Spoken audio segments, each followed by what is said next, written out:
The year of our Lord 1347 dawned with the promise of a bountiful harvest, but a shadow was already stretching across the land. A darkness whispered on the winds from the east. Few understood the terror that was about to unfold. Lady Eleanor de Bohun, mistress of her ancestral lands, saw the first signs in the dwindling yields of her fields and the growing unrest among her tenant farmers. The whispers of sickness carried on trade routes sparked unease, disrupting the rhythms of rural life. In the busy marketplaces, Master Jean Froissart, the diligent chronicler, witnessed the first cracks in the facade of normalcy. Trade faltered, prices soared, and a palpable fear gripped the hearts of the common folk. He knew he was witnessing history, and it was his duty to record it. Within the confines of the Jewish ghetto, Rabbi Samuel ben Abraham sensed the rising tide of dread. He knew that in times of adversity, the Jewish community often became a scapegoat, and he prepared his people for the trials that lay ahead. The first death came swiftly to the monastery. Brother John, a kind and gentle soul, succumbed to a fever that turned his skin black and his body weak. Brother Thomas watched helplessly, his faith shaken by the indiscriminate cruelty of the disease. Lady Eleanor witnessed the devastation firsthand as the pestilence swept through her villages. Fields lay fallow, and homes were left empty. The cries of the afflicted echoed through the once vibrant countryside. Master Froissart meticulously documented the growing chaos, the hastily issued decrees, and the desperate attempts to maintain order. The legal landscape was shifting, old laws proving inadequate in the face of such widespread death. Rabbi Samuel struggled to maintain cohesion within his community as fear and suspicion spread. Disputes over inheritance and property grew more frequent, testing the limits of Jewish law and the bonds of kinship. Brother Thomas grappled with his faith, questioning the Church's teachings on divine punishment in the face of such indiscriminate suffering. The monastery's scriptorium, once a haven of peace, now echoed with the somber chants of the dying. Lady Eleanor faced the daunting task of administering justice and maintaining order in a world turned upside down. Inheritance laws were thrown into chaos as entire families vanished, and disputes over land became increasingly bitter. Master Froissart witnessed the dark side of the crisis as fear and superstition fueled accusations of heresy and witchcraft. Public executions became a grim spectacle, a desperate attempt to appease an unseen wrath. Rabbi Samuel stood as a bulwark against the rising tide of anti-Semitism, defending his community against baseless accusations and unjust confiscations. He knew that the law, often a shield for the powerful, could also be wielded as a weapon against the vulnerable. Brother Thomas wrestled with the Book of Penitentials. Canon law offered guidance for sin, but what penance sufficed for a plague that decimated entire villages, regardless of piety or transgression? The traditional scales of justice seemed hopelessly unbalanced. The relentless toll of the pestilence tested the limits of canon law regarding the administration of sacraments. Priests, overwhelmed and fearful, struggled to provide last rites to the dying, often facing their own mortality in the process. The sheer scale of death challenged the Church's ability to offer solace and spiritual guidance. Lady Eleanor sought clarification on canon law regarding inheritance. With entire families perishing, the Church's rules on legitimate heirs and the disposition of property became critical. Disputed claims threatened to destabilize the feudal order, and Eleanor knew she must ensure justice was served with the law and God on her side. Brother Thomas voiced his doubts to the abbot. The Church's traditional response to sin, prayer, fasting, and pilgrimage, seemed inadequate in the face of a plague that struck the innocent and the wicked alike. Was this truly divine judgment, or something beyond human comprehension? Master Froissart documented the pronouncements of the Church, noting the subtle shifts in tone and emphasis. Papal bulls offering indulgences for prayers against the plague were distributed widely, yet their effectiveness remained dubious in the face of overwhelming suffering. How would history judge these actions? Lady Eleanor applied canon law regarding vows made in extremis. Many, fearing death, had promised land or wealth to the Church in exchange for divine protection. Now, with the plague receding, some sought to renege on their promises. Eleanor, guided by principle, sought to balance spiritual obligations with earthly needs. The sheer volume of death forced Brother Thomas to confront the limits of theological explanation. The ossuary, overflowing with the remains of the plague's victims, served as a stark reminder of human mortality and the fragility of earthly institutions. Froissart interviewed village priests, chronicling their struggles to reconcile canon law with the realities of the plague. Many innovated, adapting traditional rituals and interpretations to meet the desperate needs of their parishioners. The very fabric of religious practice was being rewoven by necessity. While canon law held sway over the Christian population, Rabbi Samuel grappled with the implications of accusations against his people. Falsely accused of poisoning the wells, the Jewish community was under tremendous threat, testing the internal cohesion of their laws and traditions. Eleanor, after careful deliberation and consultations with legal scholars, issued a decree based on canon law and feudal custom, establishing a new framework for adjudicating inheritance claims in the wake of the plague. Her actions were intended to prevent further social upheaval, but she knew that lasting peace was far from guaranteed. Brother Thomas prayed for guidance, seeking to reconcile the Church's teachings with the inexplicable suffering he had witnessed. He questioned the nature of divine justice and the limits of human understanding in the face of such profound tragedy. Was the plague a test, a punishment, or something altogether different? Master Froissart paused in his writing, reflecting on the implications of the legal adaptations he had witnessed. Canon law, once seemingly immutable, had been stretched and reshaped by the exigencies of the plague. He wondered what lasting impact these changes would have on the Church and the societies it governed. The shadow of death had forced a reckoning with old certainties, leaving the future uncertain. The year is 1348. Lady Eleanor de Bohun faces a stark reality. The plague has decimated her workforce. Fields lie fallow, and the upcoming harvest threatens to be non-existent.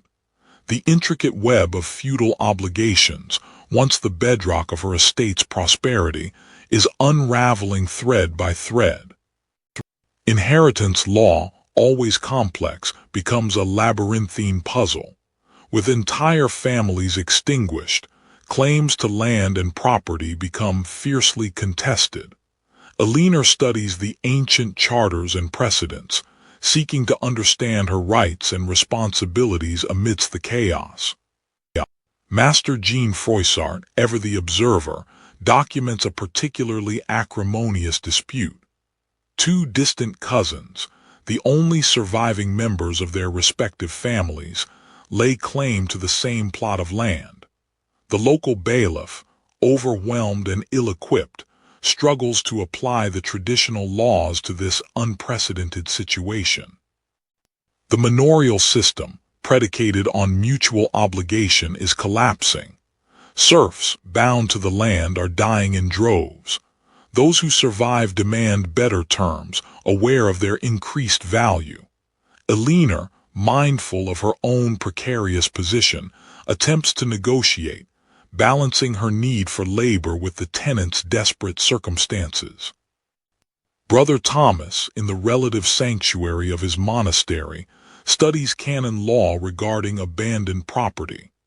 The sheer scale of death has left vast tracts of land untended, their owners gone.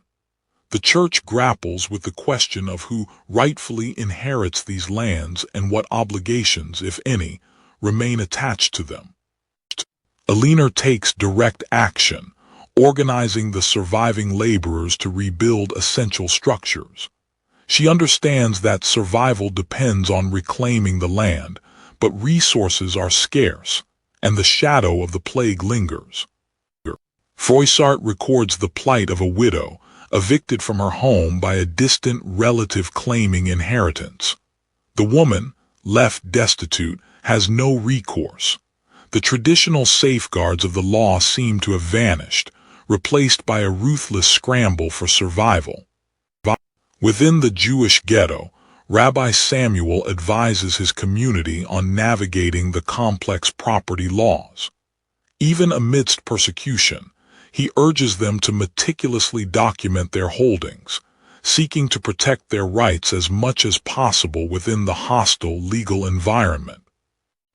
Eleanor travels to London to plead her case before a royal judge. A neighboring lord has laid claim to a portion of her land, citing an obscure clause in an ancient charter. She argues that the devastation wrought by the plague has invalidated the original agreement, requiring a reinterpretation of the law. Brother Thomas is tasked with negotiating with representatives of the Crown regarding the Church's claim to abandoned lands. He argues that the Church, as a stable and enduring institution, is best positioned to manage these lands for the benefit of the surviving population. However, the Crown, desperate for revenue, has its own designs. Froissart pauses in his travels, taking stock of the legal chaos. He realizes that the Black Death has not merely decimated the population. It has exposed the fragility of the established legal order, forcing a radical reevaluation of rights, obligations, and the very nature of justice. Lady Eleanor de Bohun looks out over her land. The plague's grip is loosening, but the challenges remain. The legal battles continue, and the future is uncertain. Yet she sees signs of renewal, a testament to the resilience of the land and the enduring spirit of those who remain to cultivate it. The year of our Lord 1349. I, Jean Froissart, find myself a chronicler in a world consumed by shadows. The Black Death, a relentless reaper, continues its grim harvest. My task, as I see it, is to capture the unfolding drama, to record not only the deaths but the crumbling of laws and customs under this pestilent wind. I travel from village to village, seeking the truth amidst the despair. At the edge of a desolate field I encountered a farmer, his face etched with grief and anger. He told of a dispute over land, now rendered worthless by the plague. With his entire family deceased, a distant cousin had laid claim, invoking an old feudal law. The local bailiff, overwhelmed and fearful, had sided with the cousin, eager to avoid further trouble. "Where is justice?" the farmer cried, a question that echoes across the land. In another village, I witnessed the workings of an ad hoc tribunal. With the royal courts distant and unresponsive, the villagers had formed their own council of elders to settle disputes. They were grappling with a case of inheritance, complicated by multiple deaths within a single family. The laws of succession, normally clear, seemed inadequate in the face of such widespread mortality. Their judgments, though perhaps imperfect, offered a semblance of order in the chaos. Outside a deserted manor, I found a copy of an emergency decree, issued by a local lord. It declared all debts suspended until the plague subsided, a desperate measure to prevent widespread revolt. The decree also authorized the seizure of abandoned properties for the common good. Such measures, though necessary, erode the foundations of established law, replacing them with the whims of circumstance. I sought out a notary, a man burdened by the weight of unfulfilled contracts and unsettled estates. He spoke of wills left unsigned, agreements broken by death, and the impossibility of enforcing the law when half the population lay beneath the soil. The legal system, he lamented, was collapsing under the sheer volume of the dead. Fear breeds irrationality. In one town I observed a witch trial.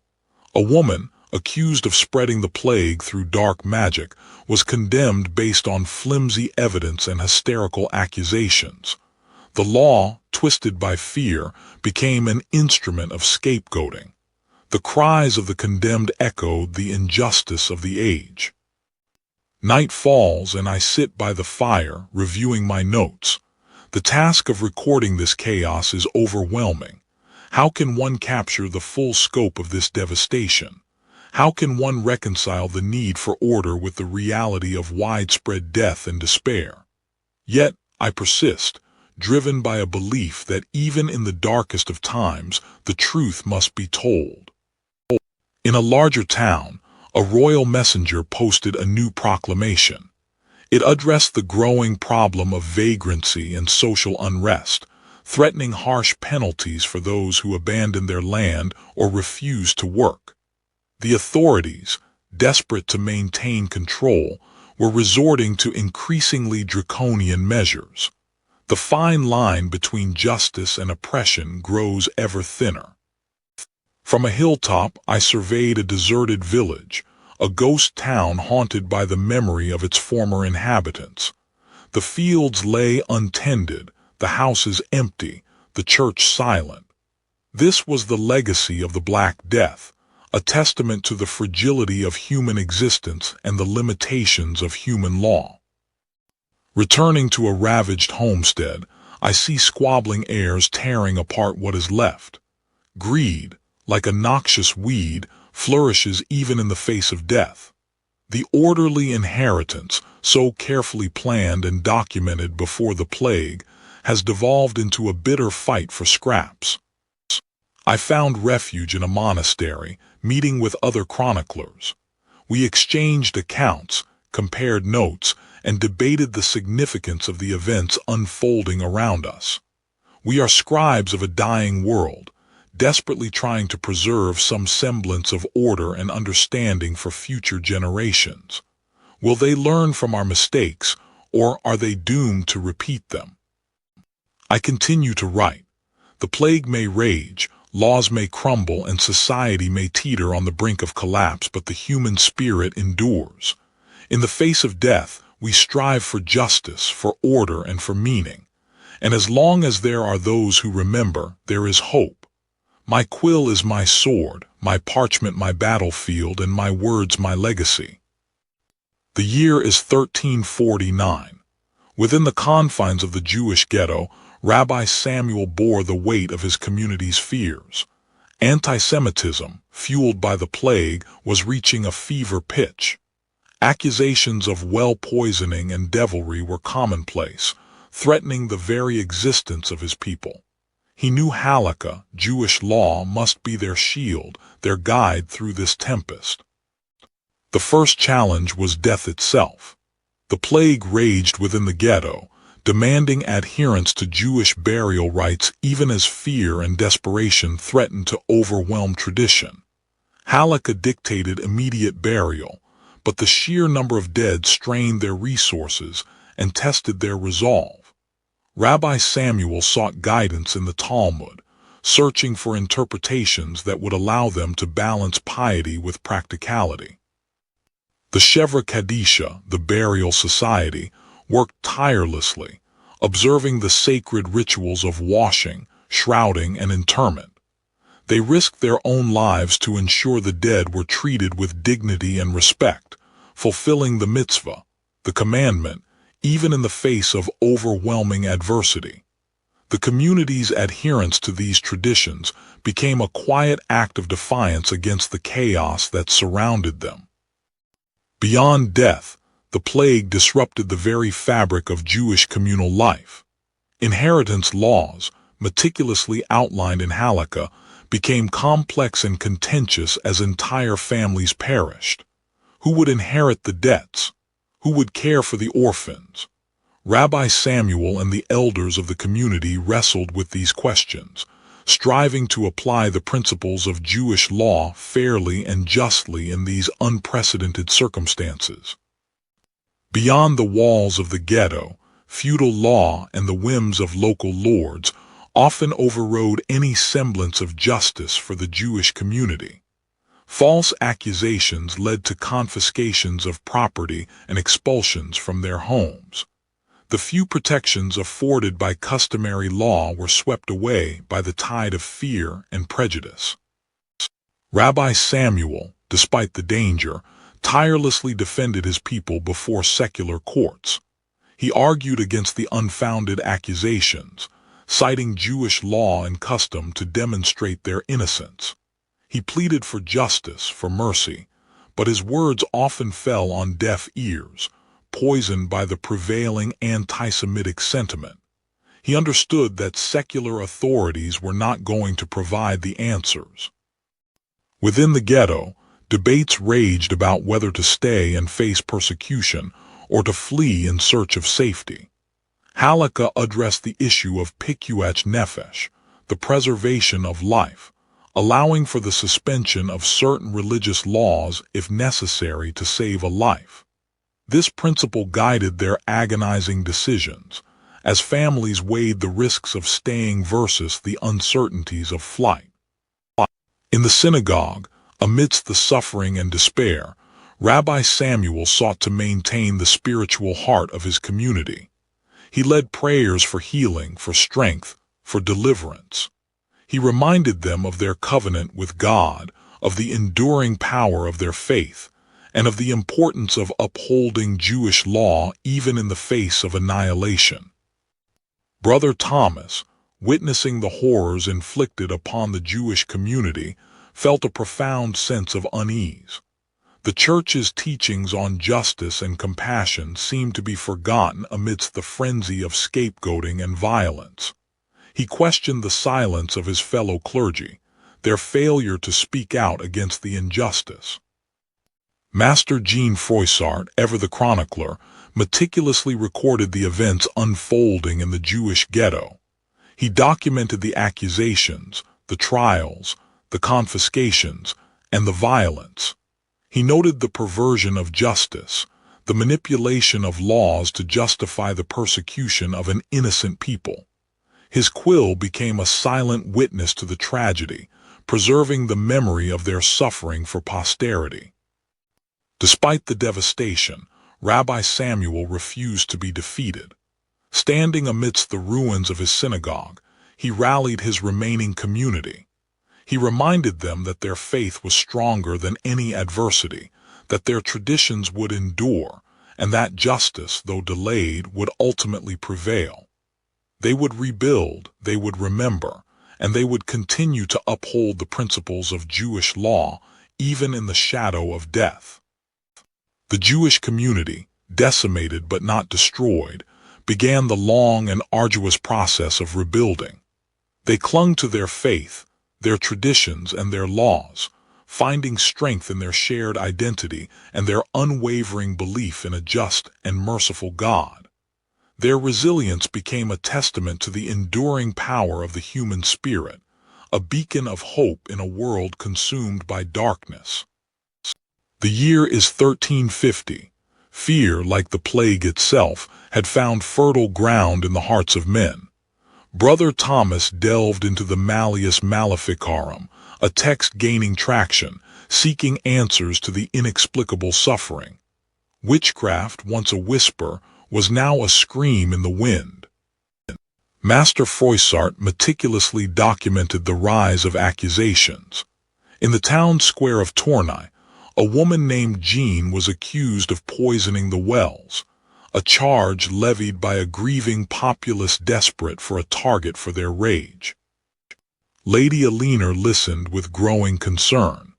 Accusations of witchcraft were spreading like wildfire, even reaching her own estates. A farmer, accused of cursing a neighbor's livestock, faced the wrath of superstition. Rabbi Samuel addressed his community, his voice heavy with sorrow. The Jews, as ever, were a convenient scapegoat. Rumors of well poisoning and pacts with the devil circulated, further isolating them in their suffering. Brother Thomas, though skeptical of the rampant accusations, attended an Inquisition trial. He witnessed the relentless questioning, the subtle coercion, and the desperate pleas of the accused, a woman named Agnes, charged with heresy. Froissart, ever the observer, recorded the grim reality of the witch trials.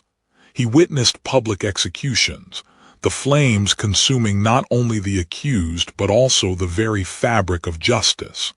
The screams haunted his nights. Lady Eleanor, defying the prevailing hysteria, personally interviewed the accused farmer. She saw not a sorcerer, but a desperate man caught in the web of fear and superstition. Rabbi Samuel challenged the baseless accusations against his community, standing before the magistrate with unwavering dignity. He cited Jewish law and tradition, arguing for reason and justice in a world consumed by irrational hatred. Brother Thomas engaged in heated debate with a fellow clergyman regarding the use of torture in extracting confessions. He questioned the morality of such methods, arguing that coerced confessions were inherently unreliable. Froissart documented the legal loopholes that facilitated the witch trials, the biases of the judges, and the manipulation of evidence. He saw how fear eroded the very foundations of justice. Lady Eleanor, using her influence and legal knowledge, intervened on behalf of the accused farmer, facing resistance from her own villagers, swayed by fear and superstition. She insisted on a fair trial, guided by evidence and reason. Rabbi Samuel, despite his efforts, could not always shield his community. He offered solace to families whose property was confiscated, their lives shattered by false accusations, a grim reminder of the power of fear and prejudice. The king's edict nailed to the market cross was stark: prices frozen, hoarding forbidden, quarantine enforced. The words were meant to bring order, but fear had already taken root, twisting justice into something new. Eleanor challenged the bailiff, her voice echoing in the mostly empty hall.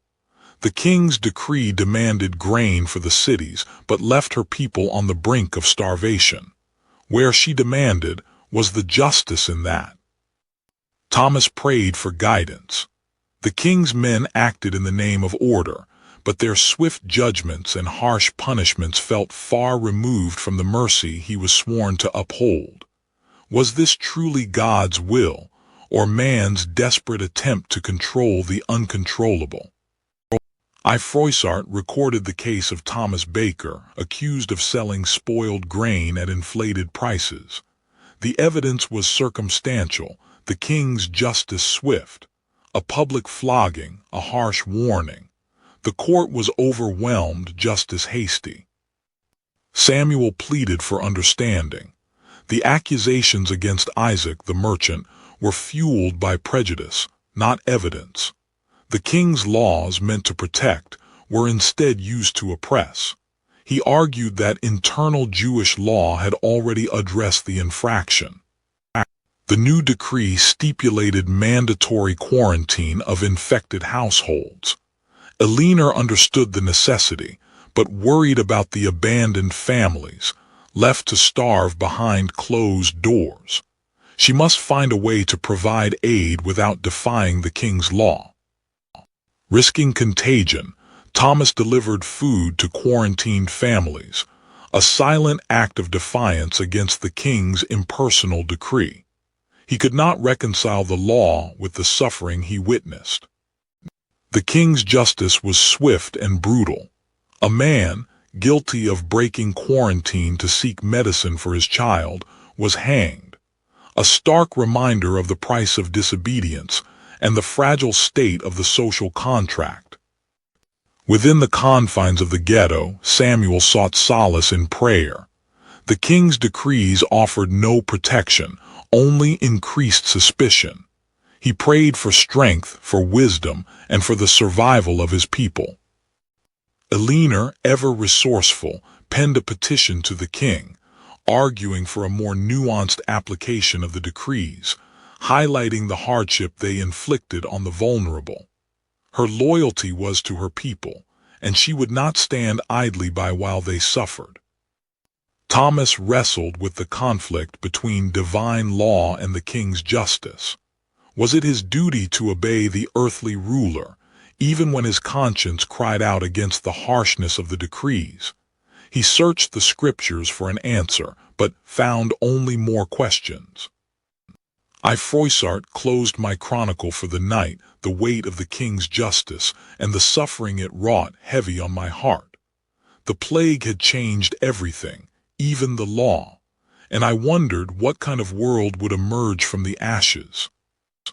The Black Death had not only claimed lives, but also sowed chaos in the intricate tapestry of inheritance laws. With entire families extinguished, ancient land claims resurfaced, and the rights of widows and illegitimate children were hotly contested.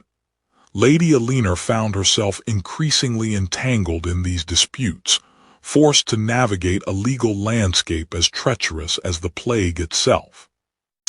Master Jean Froissart, ever the diligent observer, chronicled the burgeoning legal quagmire. He noted how the king's courts were overwhelmed with cases of contested wills and dubious claims, the very foundations of property law shaken by the sheer scale of death. Within the confines of the Benedictine monastery, Brother Thomas was tasked with the grim duty of cataloging the effects of those who had perished. Simple rosaries, worn sandals, and half-finished manuscripts, these were the legacies of men who had devoted their lives to God, now reduced to items to be redistributed or burned. A widow, claiming her husband's lands were unjustly seized by a distant cousin, sought Lady Eleanor's intervention. Eleanor, bound by her position and sense of justice, reluctantly agreed to investigate, knowing the complexities and potential for conflict that lay ahead. Froissart witnessed a particularly bitter inheritance dispute involving a contested will. The deceased, a wealthy merchant, had left his fortune to a distant relative, disinheriting his own children born out of wedlock. The case highlighted the precarious legal standing of illegitimate offspring in a society grappling with unprecedented death. Brother Thomas, troubled by the moral implications of the disputes, sought guidance in the ancient texts of the Church. He wrestled with the concept of earthly possessions and the spiritual significance of inheritance in the face of widespread mortality. Lady Eleanor confronted the man accused of seizing the widow's land. He claimed the widow's husband had died without a legitimate heir, and as the closest male relative, the land was rightfully his. Eleanor, however, suspected foul play and vowed to uncover the truth. Froissart sought out a seasoned lawyer to understand the shifting legal landscape. The lawyer explained how the traditional feudal laws were being challenged by the unprecedented circumstances, forcing courts to adapt and create new precedents. Brother Thomas led a somber service for the deceased, reminding the remaining monks of the transience of life and the importance of spiritual wealth over material gain. He saw the plague as a stark reminder of the futility of earthly ambitions. Eleanor, through meticulous investigation, discovered a forged document used to claim the widow's land. She presented the evidence to the local judge, demanding justice for the wronged woman. Froissart pondered the long-term consequences of the Black Death on the legal system. The plague had exposed the weaknesses and inadequacies of existing laws, forcing society to confront uncomfortable truths about inheritance, social justice, and the rights of the vulnerable. As the sun set, Brother Thomas looked out over the abbey grounds, a sense of profound sorrow weighing on his heart. The plague had tested the very fabric of society, revealing both the best and worst of human nature. He prayed for guidance, hoping that through compassion and justice, the world could begin to heal from its wounds. The silence in the abbey was profound, a silence born not of contemplation but of absence. So many brothers gone, their voices forever stilled. The land lay scarred, the legal frameworks in tatters, and the weight of rebuilding pressed upon the few who remained. The land, once teeming with life, now lay scarred, cultivated by a fraction of the hands that had toiled before the pestilence. Eleanor, with her family's legal and political power, recognized the critical need to redefine the terms of agricultural labor. The old feudal obligations had crumbled, replaced by the cold reality of supply and demand. The taverns became the debating halls of the common man. The scarcity of labor had tipped the scales. No longer were they bound to the land by ancient custom. The whispers of higher wages, of better conditions, were growing louder, fueled by the legal vacuum left by the plague. Even within the relative isolation of the Jewish ghetto, the echoes of societal upheaval reverberated. Rabbi Samuel navigated the complexities of Jewish law, seeking to provide guidance and maintain order within his community, while also dealing with the external courts and their shifting laws. Eleanor presented her case before the royal court, advocating for the enforcement of new statutes that aim to regulate wages and prevent the exploitation of laborers. The scarcity of workers was driving up costs, threatening to bankrupt many estates, and the old laws of manorialism were no longer sustainable.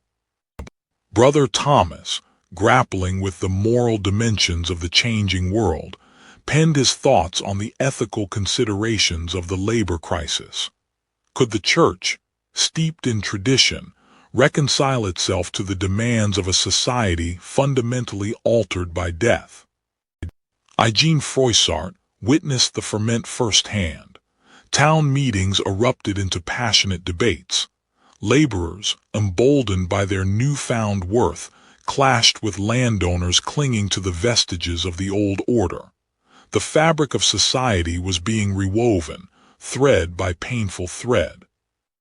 Within the Jewish community, Rabbi Samuel wrestled with the legal ramifications of the plague on inheritance and property rights. Families had been decimated, and traditional laws required careful interpretation to ensure fairness and justice in this new, harsh reality. Eleanor, recognizing the shifting power dynamics, sought to establish a new social contract with her laborers.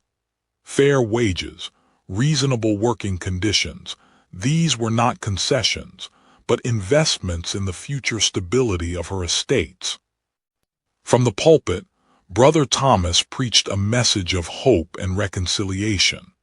The plague had been a brutal teacher, but it had also revealed the resilience of the human spirit, the capacity for compassion, and the imperative to build a more just and equitable society. Eugene Froissart continued to record the tumultuous events of this era. The debates on the future of our society rage on. The old certainties are gone, replaced by a yearning for justice and a cautious hope for a better world. The law, like a river, bends and flows, adapting to the contours of the land. As Rabbi Samuel guides his people, he knows that the wounds of the plague will leave scars that last for generations. But within the Jewish ghetto and beyond, he sees a flicker of resilience, a determination to rebuild and to create a society founded on justice, compassion, and the enduring strength of the human spirit. Rabbi Samuel paused, the weight of the past years pressing upon him. The Black Death had tested his community, scattering some, taking others, but ultimately forging an unyielding spirit of resilience. The laws of Moses and the traditions of their ancestors had been their anchor in the storm, guiding them through the chaos and despair. The future was uncertain, but their faith remained undiminished. Alina watched the laborers in her fields, their numbers fewer than before but their determination stronger. The plague had irrevocably shifted the balance of power. The old feudal system, strained by death and scarcity, demanded a new approach. She saw the necessity of fair wages, secure tenure, and a partnership with her tenants, not a mere dominion over them. The future of her lands depended on their shared prosperity. Brother Thomas knelt, his prayers tinged with sorrow and a newfound understanding. The Church, he realized, could not remain immutable in the face of such profound suffering. The old ways of penance and divine judgment seemed inadequate to address the scale of devastation. He saw the need for compassion, solace, and a deeper engagement with the spiritual needs of the people, rather than a rigid adherence to dogma. Jean Froissart dipped his quill in ink, continuing his chronicle. The legal landscape had been reshaped by the Black Death. Emergency decrees, inheritance disputes, and accusations of witchcraft filled the courts. He recorded the rise of ad hoc tribunals and the reinterpretation of old laws, noting how fear and uncertainty had influenced legal decisions. Inheritance laws, once clear, were now tangled webs of uncertainty. With entire families wiped out, disputes over land and property became commonplace. The courts struggled to apply old precedents to these unprecedented situations, leading to the emergence of new interpretations and legal principles. Beyond the formal courts, informal systems of justice emerged in villages and communities. Elders and respected figures arbitrated disputes, drawing on local customs and traditions to resolve conflicts. These ad hoc solutions reflected the breakdown of central authority and the need for immediate, practical justice. Accusations of witchcraft, often fueled by scapegoating and fear, became more frequent. Individuals, particularly women, were targeted and blamed for the plague, facing trials based on flimsy evidence and superstition. These cases highlighted the darker side of the legal system, revealing how fear could distort justice. The king's edicts attempting to control prices and prevent hoarding reflected the government's efforts to maintain order in the face of economic disruption. These measures, while intended to help, often faced resistance and were difficult to enforce, highlighting the limits of royal authority.